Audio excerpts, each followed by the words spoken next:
Hello! For the past year, I've been working on this tiny 2-page comic. It was meant to be an exercise of paneling.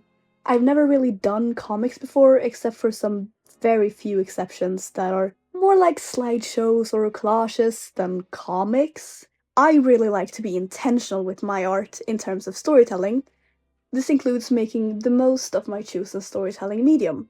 Why am I choosing to tell this story in this way? How does this impact the story? And most importantly, how can I use the medium to its full potential?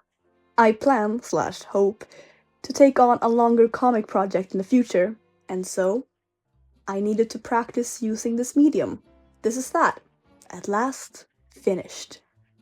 The scene I choose to depict was one of my, at the time, favorite scenes from a story I'm writing called The Tutorish Tragedy. I've been slowly working on this story since 2019, and it follows the slow collapse of the kingdom of Tudorek. The story itself is told in a somewhat convoluted way. Like I said, I play around a lot with storytelling. When beginning to write the more recent version of this story, I decided that I wanted to have a clear origin of the text. It's told in a third-person POV and jumping between a few different characters over a couple years. So, who was writing it? I ended up deciding on the whole story being a retelling of historical events that one guy, Charlie von Blumwald, sent to his younger sister. The idea is that one narrative had been taught to them, but Charlie, through his family history research, uncovers that everything isn't quite what it seems. But this comic isn't about him. It's about his grandmother, Amalia. See, Amalia is the eldest child of the Blumwaldian count. The fact that her dad is the count is a recent development, and is due to the previous count being dismissed from his service because of power misuse. Amalia's dad is very much dedicated to trying to make the most out of this chance, having previously been working as a well-off lawyer. He is very set on securing respect, and through that secure his legacy and lineage. Amalia, however, is an incredibly reckless person, and also very desperate to gain a sense of power. This leads to her executing and or exiling a bunch of locals in one large swoop, which the remaining locals aren't all too happy about.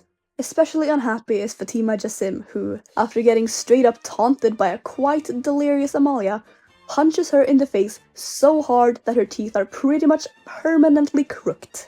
Fatima comes from a family of lighthouse keepers and apothecarians. The Jassims are all very well respected, but physically assaulting one of the most powerful and famously trigger-happy people in town was probably not her best idea. So her parents desperately try to chase after Amalia to beg for forgiveness. Amalia's pride is very fragile. She was already unstable after that whole execution-exile fiasco. A messy mix of regret and guilt hidden behind stubbornness and doubling down. One person showing clear opposition against her was all it took to send her over the edge. Amalia threatens to tell her father about the incident, and then scurries off, and the parents follow in her heels. To ward them off, she shoots a shot towards the sky, having previously been out hunting before this scene. And that's the comic. I really wanted to have Amalia shoot through the panels to sever them. I felt like that would make for really cool compositional impact. Everything else was just playing around with paneling. Like I said, I'm very happy with how this turned out. I did get a bit lazy towards the end because I just wanted to finish the damn thing. But I feel like there's a good lesson in there as well. Knowing what to prioritize before energy runs out, and where to cut corners without compromising the piece too much. Well, there's still a crucial part of comic making I have not yet explored. Speech bubbles.